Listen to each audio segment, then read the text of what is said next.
बघूया derivation kinetic theory of गॅसचं.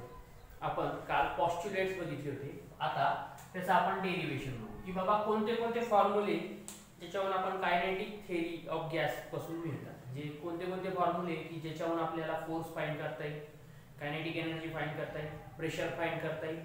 ठीक आहे, हे सगळे फॉर्म्युले कसे येतात हे आपण वन बाय वन बघणार आहोत. ठीक आहे, काल आपण फक्त काय बघितलं, पॉस्ट्युलेट्स बघितले. नेक्स्ट बघा, हा लाल जो डॉट दिसतोय हा समजा एक गॅस मॉलिक्यूल आहे ज्याचं मास m. ठीक आहे, आणि हा जे दिसत आहे बॉक्स हा एक क्युबिकल बॉक्स आहे. कसा आहे, क्युबिकल बॉक्स आहे. त्या क्युबिकल बॉक्स मध्ये काय n नंबर ऑफ गॅसचे मॉलिक्यूल. किती मॉलिक्यूल आहे गॅसचे, n नंबर. प्रत्येक गॅस मॉलिक्यूलचं वजन किती आहे, n. प्रत्येक गॅस मॉलिक्यूलचं वजन किती आहे, n. त्याच्यानंतर ह्या क्युबिकल कंटेनरची लेंथ किती आहे, l. तुम्हाला माहिती क्यूब असला तर त्याची प्रत्येक बाजू किती असते, l असते. ठीक आहे, ते सगळ्या बाजू किती असणार याच्या, l असतात. त्याच्यानंतर नेक्स्ट बघा, या सगळ्या गोष्टी आपण काय करून घेऊ, लिहून घेऊ पहिले. Let the length of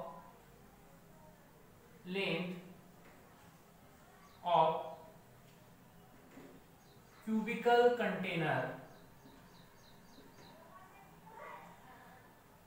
be L. काय L, सगळ्या बाजू कशा असणार मग त्याच्या L. त्याच्यानंतर नेक्स्ट बघा, container contains n number of gas molecules. S या molecules आहे तिथे, मला जागा नाही आता किंवा मग थांब, कन्फ्युजन. गॅस मॉलिक्यूल्स या कंटेनर मध्ये काय म्हणे, n number of each molecule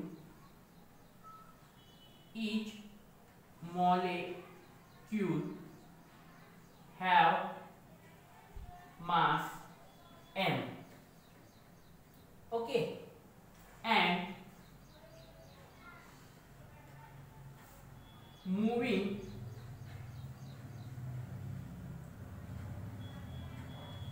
with some velocity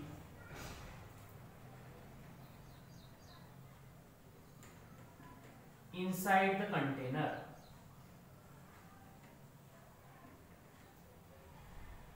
ठीक आहे, काय म्हटलेले की बघा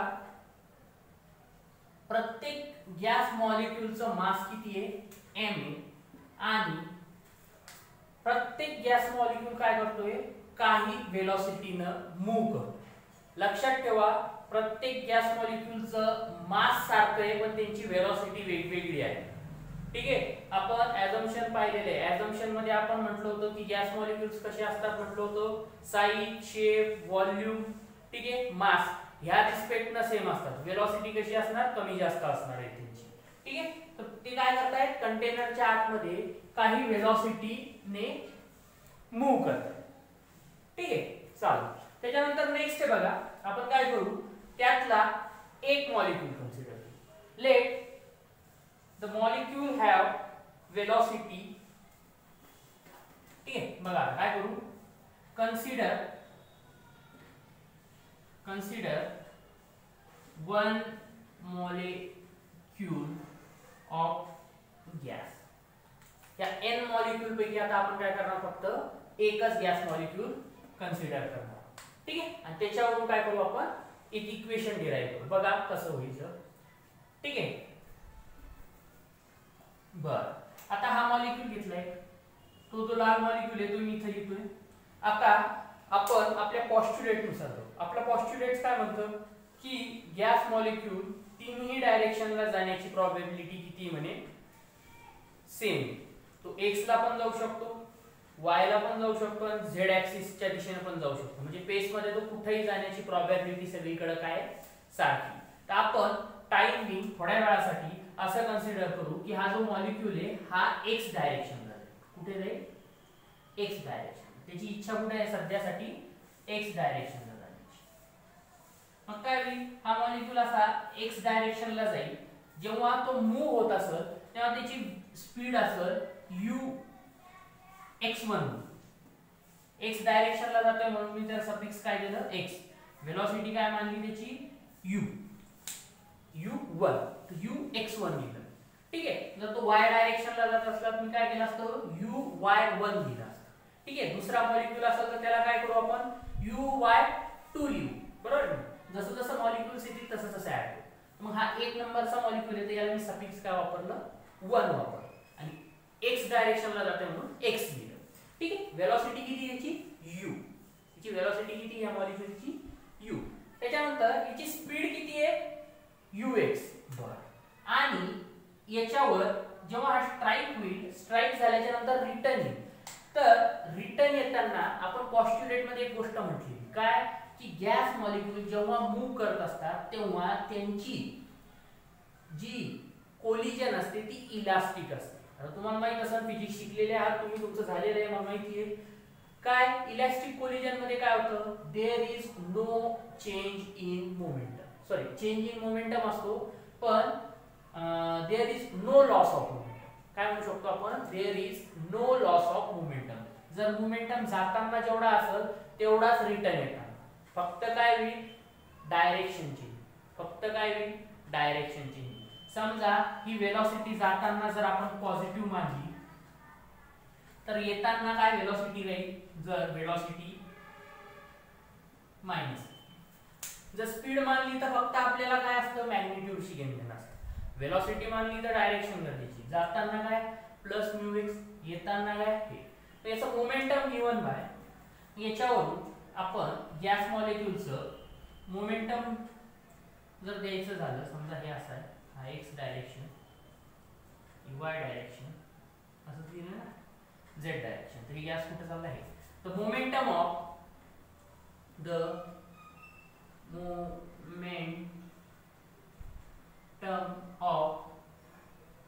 gas molecule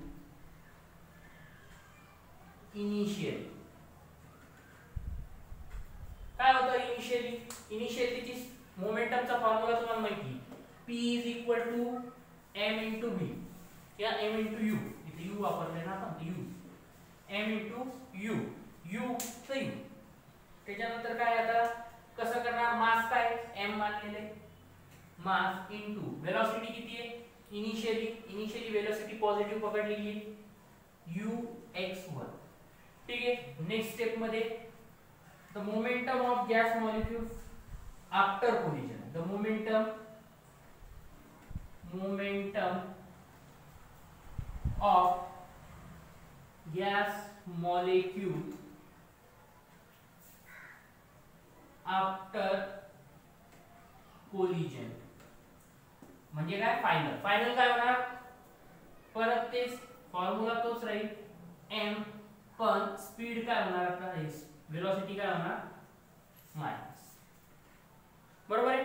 therefore delta p is equal, हे समजा हे काय pi म्हणू याला, बरोबर आहे. pi म्हणजे इनिशियल, याला आपण म्हणू pm फायनल. डेल्टा p काय येईल मग? pi minus pf. मग काय होईल?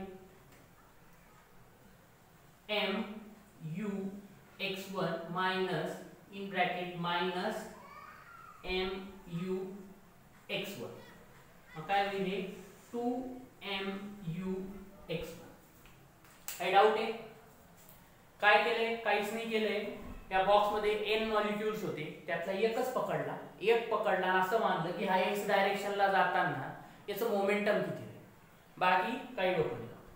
क्लिअर आहे इथपर्यंत? ठीक आहे, लिहून घ्या. त्याच्यानंतर बघा, बर आपण नेक्स्ट पॉस्ट्युलेट कडे जाऊ की काय म्हटलं होतं आपण? द फोर्स एक्झर्टेड बाय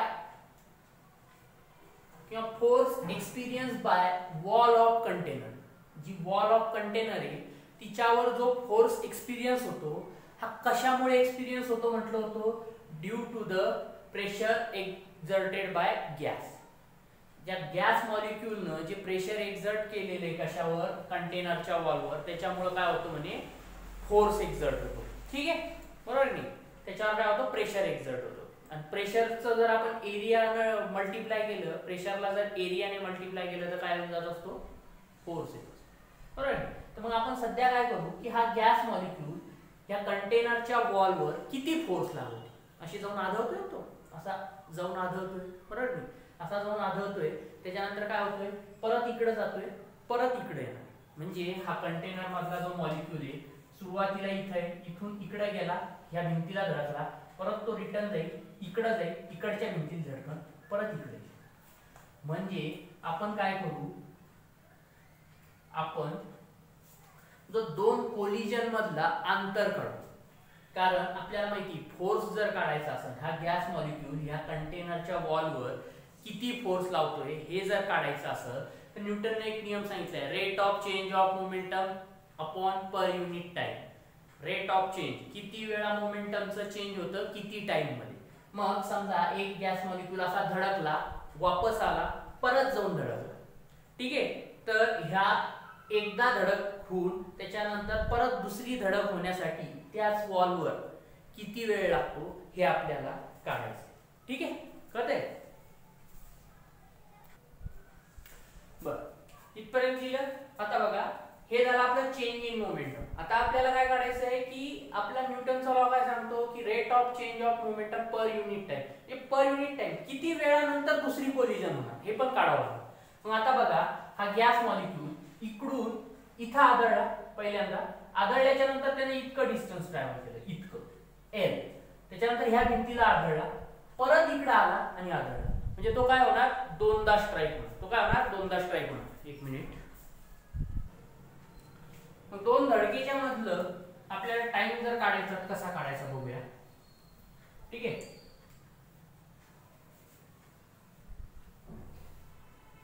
काय होणार, आता मॉलिक्यूल पहिल्यांदा धडकल्याच्या नंतर दुसऱ्यांदा कधी धडकला हे आपल्याला काढायचंय. ठीक आहे, टाइम टेकन फॉर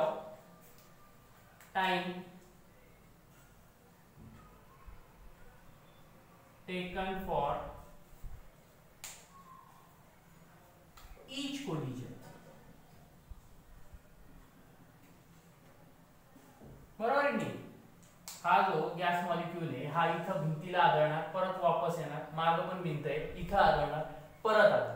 म्हणजे दोन लगतच्या धडकेमध्ये किती वेळ लागतो ते आपल्याला बघायचं. आता तुम्हाला माहिती आहे, तुम्हाला वेलोसिटी माहित असली किंवा वेलोसिटीचा फॉर्म्युला काय, डिस्टन्स अपॉन टाइम. जर तुम्हाला टाइम टेकन काढायचा असेल तर तुम्ही काय करणार, टी इथं लिहिणार आणि व्ही इथं लिहिणार. बरोबर नाही? डिस्टन्स अपॉन टाइम वेलोसिटीचा फॉर्म्युला आहे. आता इथं टाइम आहे आणि इथं वेलोसिटी आहे, तर तुम्ही काय केलं, टाइमला इकडे शिफ्ट केलं, वेलोसिटीला इकडे केलं. मग डिस्टन्स किती ट्रॅव्हल करतो रे गॅसचा मॉलिक्यूल? बघा, इथं धडकलाय, धडकल्यानंतर इकडच्या भिंतीकडे आला, एल डिस्टन्स झालं, इकडे धडकला, परत तिकडे धडकायला गेला, परत एल डिस्टन्स, म्हणजे 2 एल डिस्टन्स किती झालं. मग इथं 2l. हे दाखवायचं नाही, काही गरज नाही, किंवा बाजूला कंसामध्ये लिहू शकता तुम्ही इकडे असं, v is equal to d upon t. मग देअरफॉर असं लिहायचं, काय लिहायचं, v इज इक्वल, मग काय, t is equal to d by v असं लिहू शकता. छानसं सुंदरसं, लक्षात जर नसन राहत तर. ठीक आहे, 2l. किती डिस्टन्स ट्रॅव्हल झालं, 2l. आणि वेलोसिटी काय, qx. या मॉलिक्यूलची हीच वेलोसिटी ना. ठीक आहे, मग आपण काय केलं, हे टाइम टेकन. तर काय आला, मग दोन कोलिजन मधला टाइम म्हणजे डेल्टा टी. ठीक आहे, therefore force exerted by molecule on the wall of container is given by, कसं देणार, force exerted by molecule on the wall of container. कसं देणार आपल्याला माहिती आहे न्यूटनचा law F is equal to delta P rate of change of momentum upon delta T माहिती ना पर युनिट टाइम. मग बघा रेट ऑफ चेंज मोमेंटम किती झालाय चेंज इन मोमेंटमची value 2mux1 upon delta T किती दोन कोलिजन मध्ये किती वेळ लागतो 2l upon ux1 2l upon ux1. ठीक आहे हे दोन कटले हे ux1 इथं वर जाईल. ठीक आहे ux1 काय वर जाईल.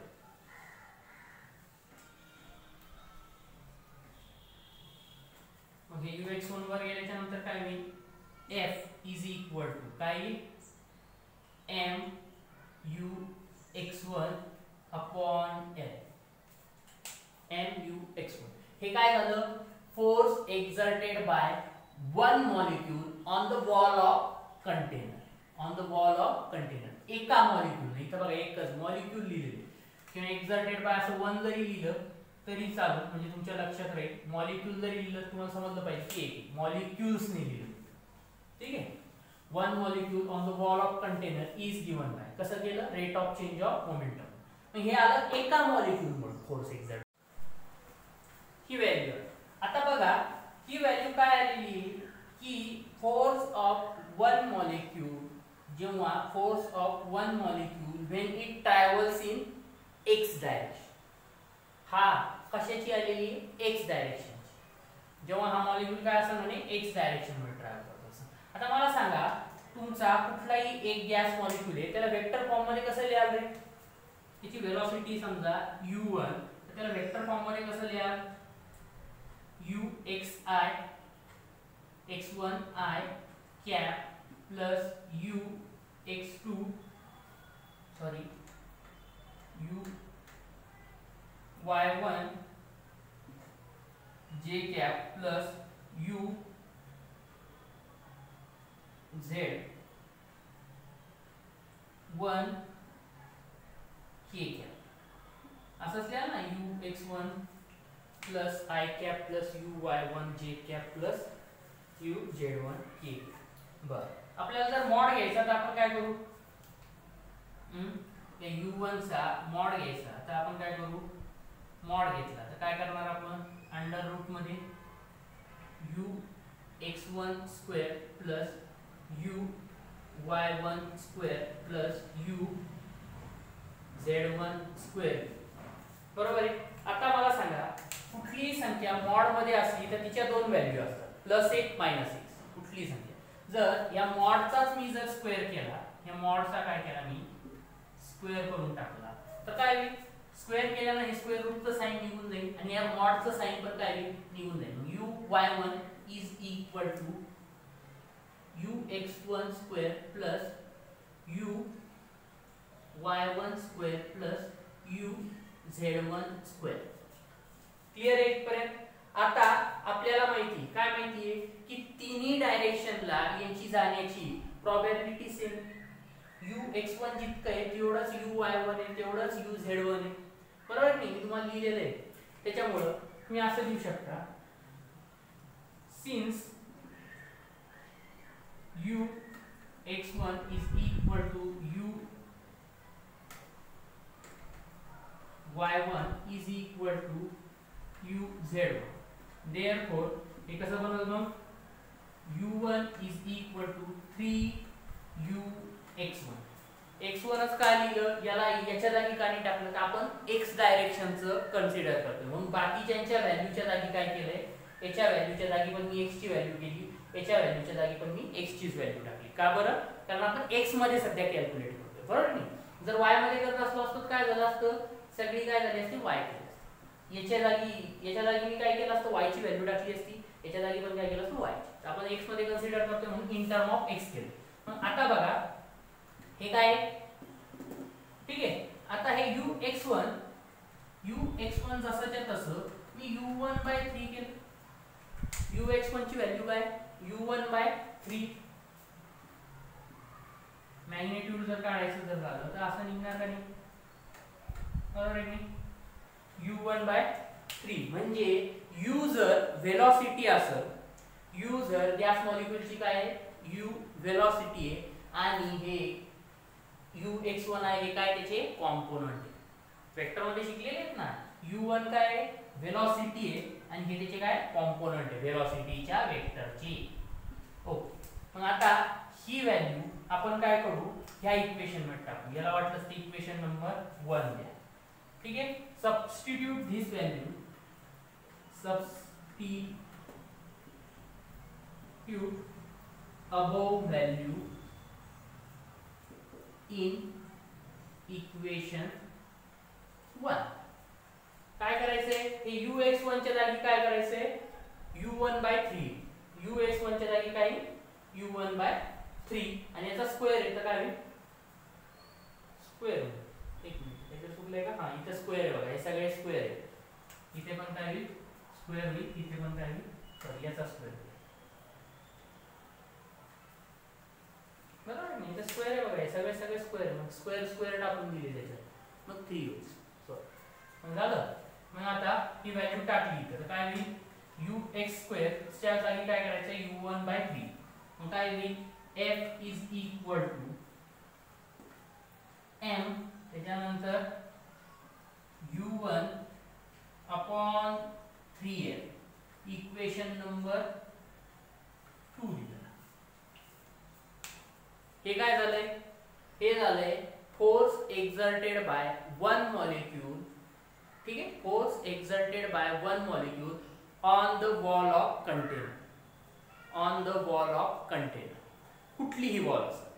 ठीक आहे, आणि हे काय झालं मग सर, हे काय झालं force exerted by one molecule on X direction wall. X डायरेक्शनला जी वॉल आहे तिच्यावर जो फोर्स एक्झर्ट झाला तो या फॉर्म्युलेमध्ये कळतंय का. गॅस मॉलिक्यूल जर ट्रॅव्हल करताना एक्स डायरेक्शनच्या वॉलवर धडकला तर त्याचा फोर्स एक्झर्ट जो झालाय तो काय असेल या फॉर्म्युल्यात. आणि वन मॉलिक्यूल जर कुठल्या पण वॉलला जर हिट केलं त्यानं तर त्याची व्हॅल्यू घ्या. क्लिअर इथपर्यंत. ठीक आहे, नेक्स्ट बघूया. आता आपण काय करू, हा वन मॉलिक्यूलचा काढला, हा काय फोर्स वन मॉलिक्यूलचा. आता आपल्याला काय करायचंय सगळ्या मॉलिक्यूलचा फोर्स काढायचा. आपल्याला काय करायचंय सगळ्या मॉलिक्यूलचा, हा फक्त वन मॉलिक्यूलचा. मग आपल्याकडे किती मॉलिक्यूल्स आहेत n मॉलिक्यूल. मग force exerted by n molecule on the wall of container is given by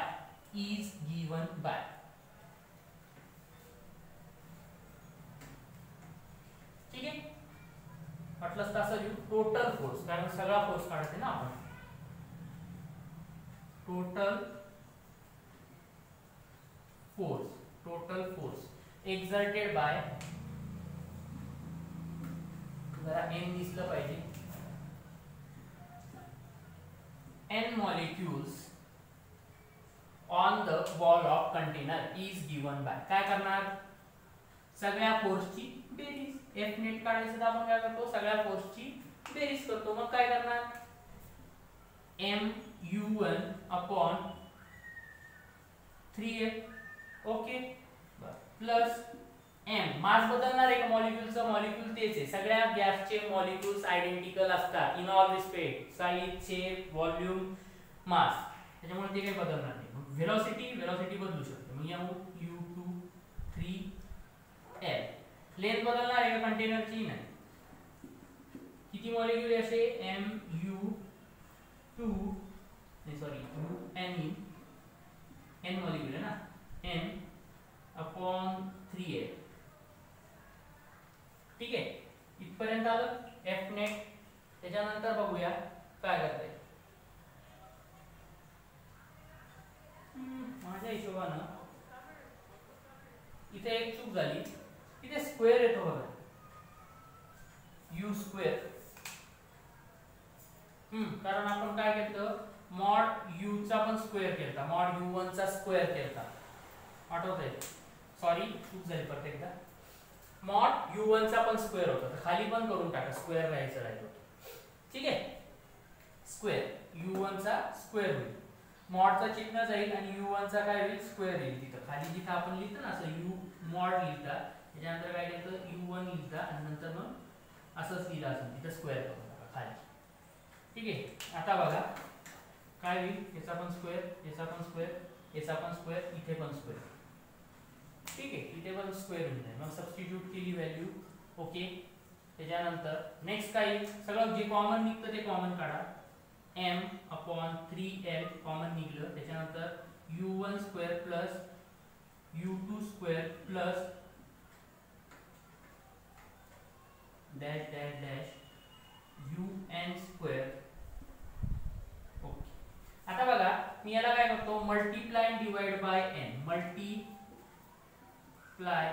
and divide by n multiply and divide bye आपण काय करू n करू मग काय होईल बरं m into n upon 3l त्याच्यानंतर u1 square plus u2 square plus dot dot dot un square मग त्याला काय केलंय डिवाइड बाय हे multiply and divide by n.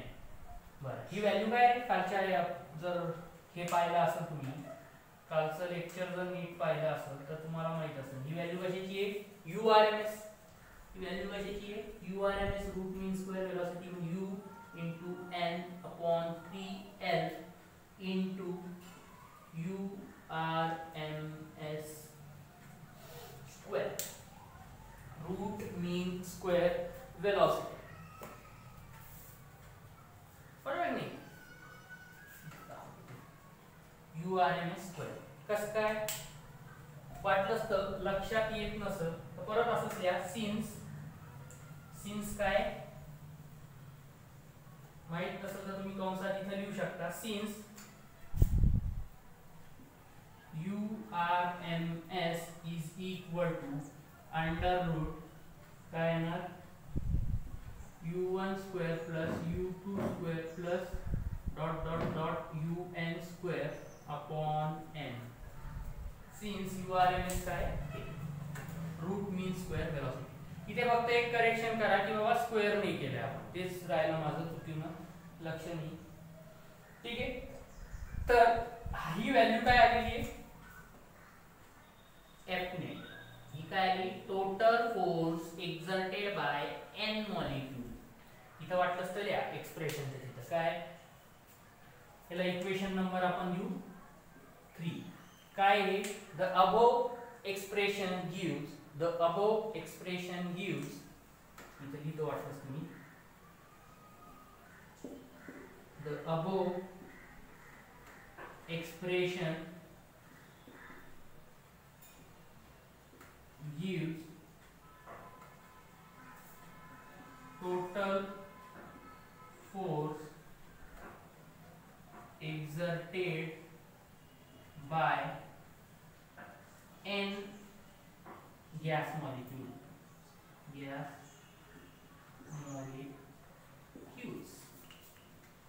ठीक आहे बस हे काय आला आपला टोटल फोर्स. त्याच्यानंतर मला सांगा आपल्याला जर प्रेशर काढायचं या वॉलच्या याच्यावर प्रेशर काढायचं. ठीक आहे प्रेशर काढायचं काय करावं लागेल फोर्स अपॉन एरिया. फोर्स हा जो फोर्स आहे हा काय फोर्स आहे कुठे आहे या वॉलवर आहे. ही जी वॉल आहे ना या वॉलवर काय फोर्स आहे त्याचा एरिया जर काढला या सरफेसचा तर तो फोर्स पर युनिट एरिया झाला. ही जी वॉलला इतके एन मॉलिक्यूल जे आढळत आहे एन मॉलिक्यूल स्ट्राईक करत आहे तर एन मॉलिक्यूल स्ट्राईक केल्यामुळे त्याच्यावर फोर्स येते या सरफेसवर काय येतोय फोर्स येतो. मग फोर्स जर पर युनिट एरिया ह्या याचा जर एरिया काढला तर काय होईल प्रेशर. प्रेशर लिहा पुढं the pressure exerted by gas molecule. ठीक आहे the pressure exerted by gas molecule. ठीक आहे इथं राहू देतो काय लिहूया आता आपण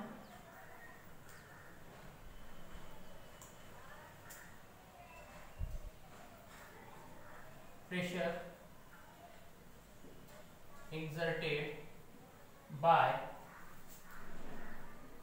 gas molecules is given by काय देणार बरं फोर्स. पहिले काय करणार आपण फोर्स काय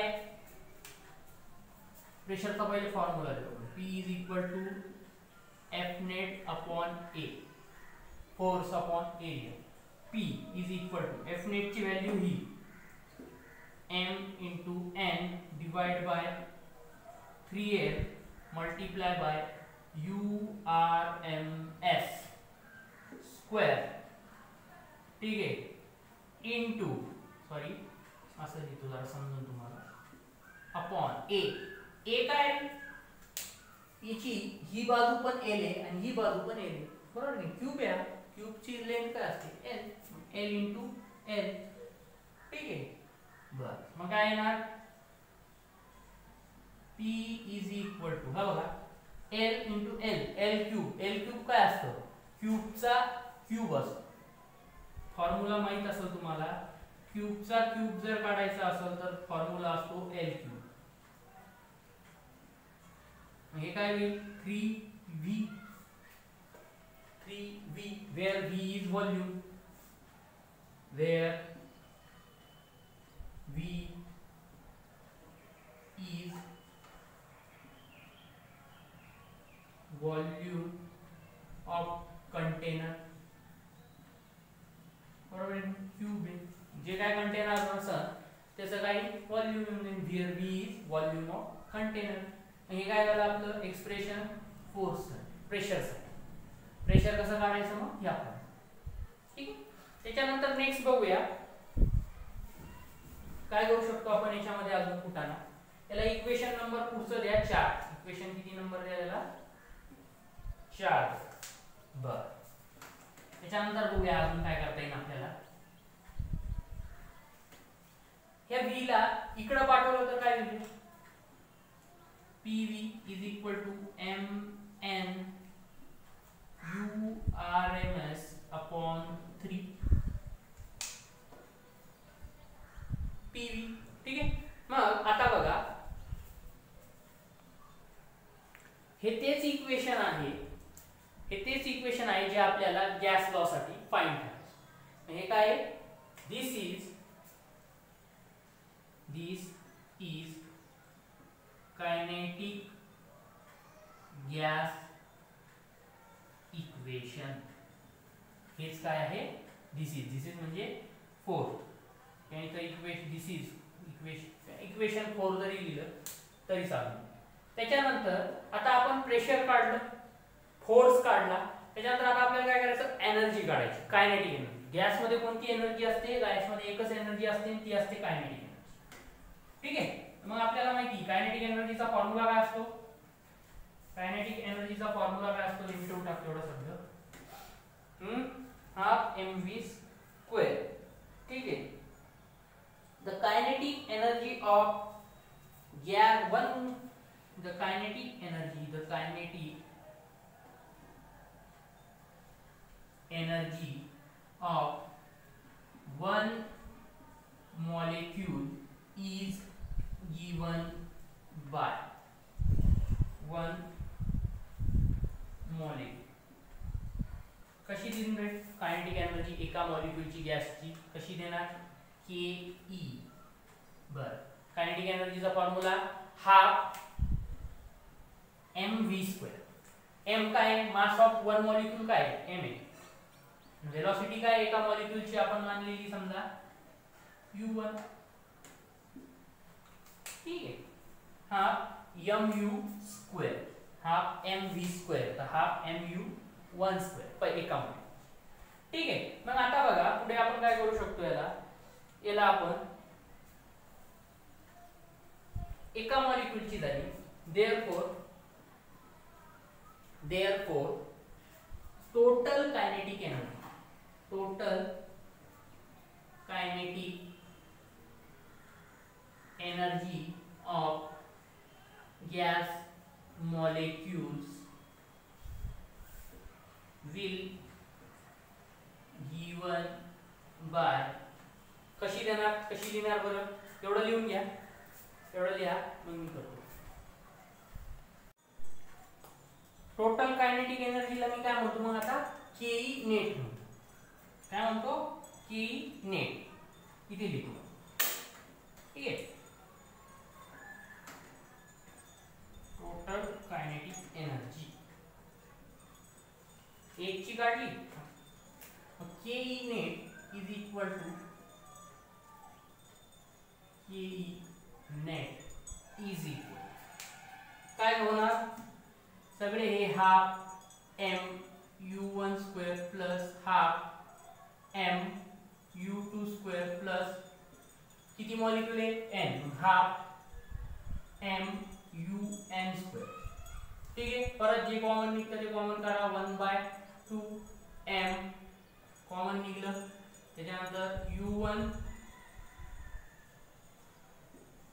m/2 कॉमन निघलं. u1 square plus u2 square हे निघलं बाहेर plus dot dot dot un square. याला परत काय करतो मी multiply and divide by n. Multiply and divide by n direct या स्टेप मध्ये करून टाकू. मग काय हे काय urms हे काय m into n upon 2 into काय u स्क्वेअर rms. urms काय फक्त अंडर रूट मध्ये ही व्हॅल्यू असते. urms u स्क्वेअर काय जेव्हा स्क्वेअर केला तर अंडर रूटचं साइन निघून जातं. ही काय इक्वेशन नंबर हे झालं तुमचं 5. हे काय देतो हे इक्वेशन 5 काय देतो तुमचं टोटल कायनेटिक एनर्जी. हे सगळे फॉर्म्युले तुम्हाला नंतर लिस्ट बनवायची. या चॅप्टर मध्ये जेवढे पण फॉर्म्युले होईल चॅप्टर झाल्याच्या नंतर लिस्ट बनवायची. मी असाइनमेंट देईन त्या असाइनमेंट मध्ये हे फॉर्म्युले वापरायचे. आन्सर धडाधड काढायचे. क्लियर आहे. त्याच्यानंतर नेक्स्ट बघा आपण काय करूया माहिती का इक्वेशन 4 ला इक्वेशन याने डिवाइड करू. 5 डिवाइड इक्वेशन आपल्याला एक नवीन भेटेल. डिवाइड इक्वेशन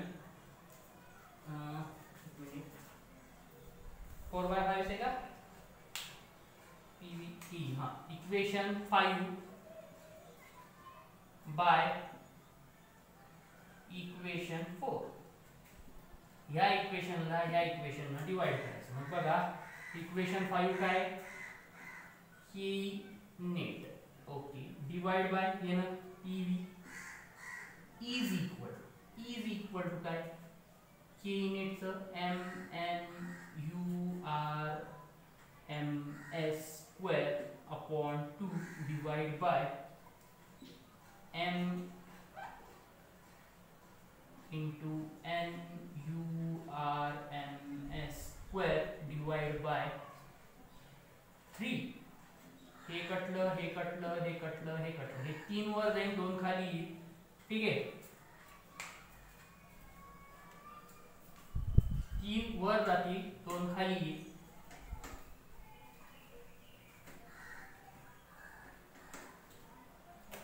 काय होईल 3 वर गेले के नेट इज इक्वल टू 3 वर 2 खाली आणि हे जे पीव्ही का बघा आता हे पीव्ही इकडे पाठवून ठीक आहे. हे काय झालं आपलं 6 इक्वेशन नंबर 6 इक्वेशन नंबर 6. आता बघा वी नो दॅट आपण शिकलेलो आहे काय शिकलेलो आहे फॉर 1 मोल ऑफ गॅस जर गॅस 1 मोल असेल तर PV is equal to RT. माहिती sir PV is equal to NRT. N ची व्हॅल्यू 1 ठेवली तर PV is equal to RT होईल की नाही. एनआरटी आहे माहिती मला पण एन ची व्हॅल्यू 1 जर ठेवली तर हे काय होईल एन काय होईल 1 into RT RT 1 into RT RT PV is equal to RT. बरोबर ही व्हॅल्यू इथे टाका. देयरफॉर की नेट इज इक्वल काय बनवलं रे 3/2 आरटी. 1 मोल साठी कायनेटिक एनर्जी किती राहील 3/2 RT. Therefore for n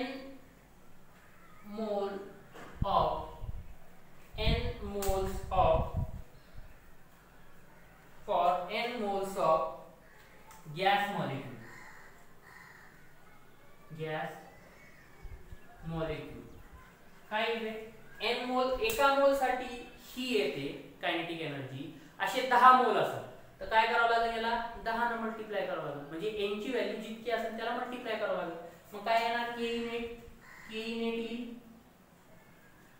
k net is equal to 3/2 nRT equation number 7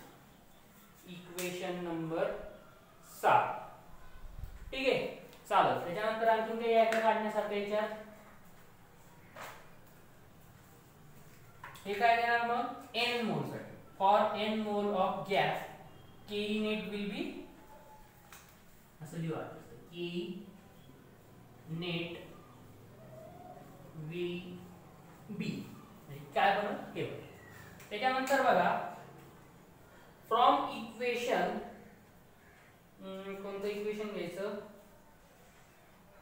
EV is equal to nRT from equation 5 हे इक्वेशन पुढे गेलं हे इक्वेशन लागेल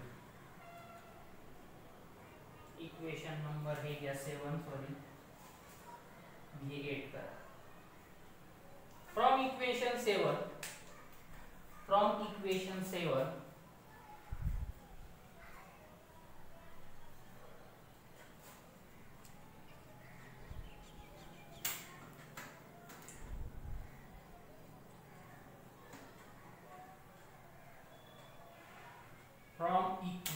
नंबर 7 पुढे गेलं 7 हे from equation 7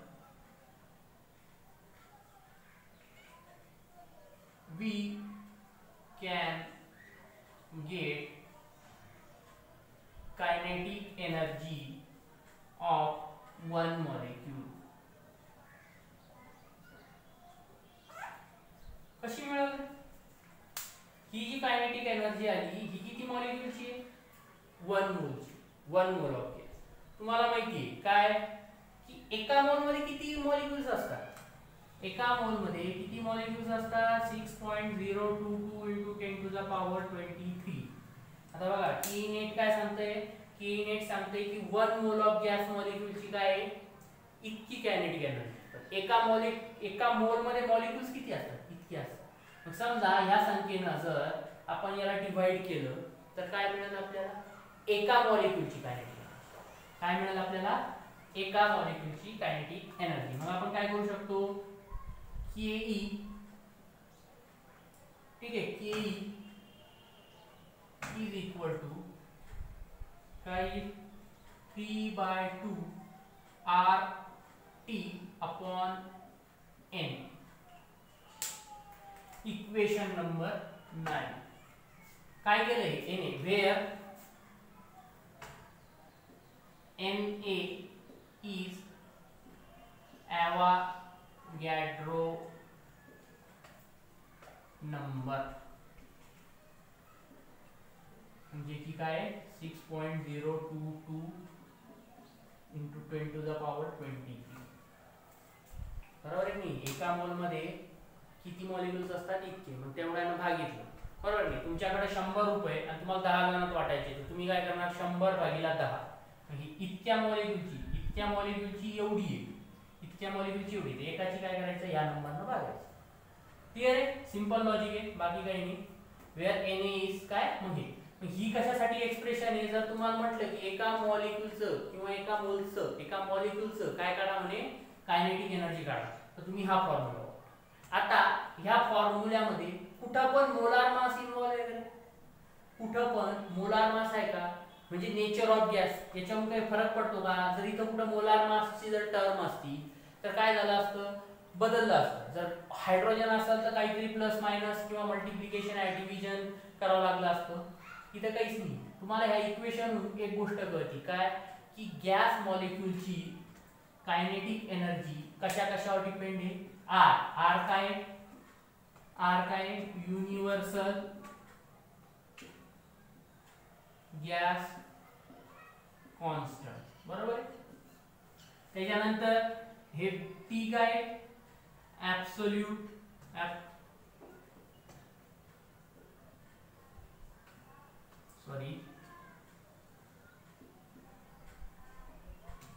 absolute temperature. T काय आहे? ॲब्सोल्यूट टेम्परेचर, जे की केल्विन मध्ये असतं. ठीक आहे. तर अशा पद्धतीने आपलं काय झालेलं आहे हे. त्यानंतर आणखीन एक बघा, आणखीन एक गोष्ट आहे.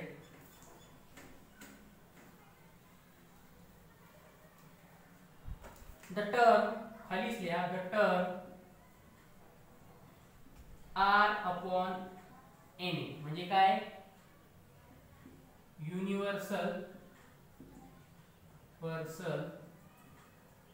Gas constant. इथं आर ची व्हॅल्यू तुम्ही काय वापरणार माहिती का? 8.314 जूल पर मोल केल्विन ही वापरणार. जर ही व्हॅल्यू जर वापरली joule per mole kelvin, universal gas constant divide by Avogadro number, the term nR upon Na is known as Boltzmann constant. Boltzmann constant. ठीक आहे. व्हॅल्यू लक्षात राहिली तर राहू द्या, काही प्रॉब्लेम नाही. काय? ही व्हॅल्यू डिवाइड बाय ही व्हॅल्यू, ही व्हॅल्यू डिवाइड बाय ही व्हॅल्यू. ह्या व्हॅल्यू वर लिहायचं युनिव्हर्सल गॅस कॉन्स्टंटच्या ठिकाणी डिवाइड करायचं इंटू 10 टू द पॉवर -23. ठीक आहे. किलो जूल पर केली. त्याला काय म्हणतात जातं मग? Boltzmann constant. क्लिअर आहे इथपर्यंत? ओके. काही डाऊट असेल तर. आणखीन एक गोष्ट, कुठल्या पुस्तकात एक गोष्ट मेन्शन नसती आणि मी कुठेतरी वाचलं की हे जे सगळे फॉर्म्युले हे फक्त मोनो ॲटॉमिक गॅसेसलाच लागू पडतात. मोनो ॲटॉमिक किंवा असं लिहू शकतात, अबोव फॉर्म्युलाज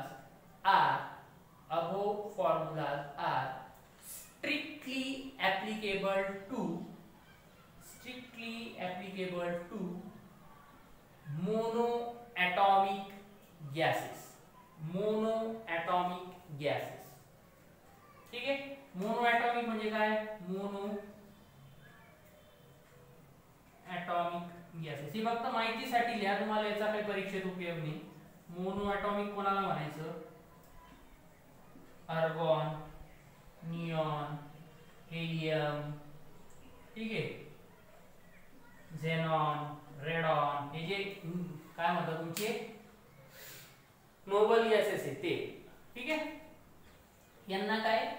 ॲप्लिकेबल. आणि जर तुमचे दुसरे जे आहेत O2, N2, H2, Cl2 असे जे काय असतील नॉट ॲप्लिकेबल.